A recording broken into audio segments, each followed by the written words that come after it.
हे दुसरं उदाहरण आपण पाहूया. मगाचं 2 अंकी होतं हे त्याच्यापेक्षा अजून थोडं मोठं आहे की नाही. 353 वजा 225. लक्षात ठेवायचं मी काय करतोय, जी ट्रिक वापरतोय तीच ट्रिक तुम्ही वापरायची व्यवस्थित. बरोबर. बघा या बाजूने वजा करायची. 3 मधनं 2 गेले खाली राहिले 1. 5 2 गेले खाली राहिले 3. 3 5 जात नाही.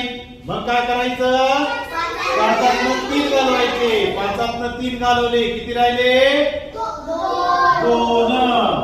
आता तुम्हाला सांगितलं याच्या डोक्यावर काय करायचं, टिक करायची. हेच आपलं उत्तर आहे का नाही. त्या 5 2 घालवले. आता हे 2 संख्यांचा गट करायचा. हे म्हणजे ही संख्या 3 आहे.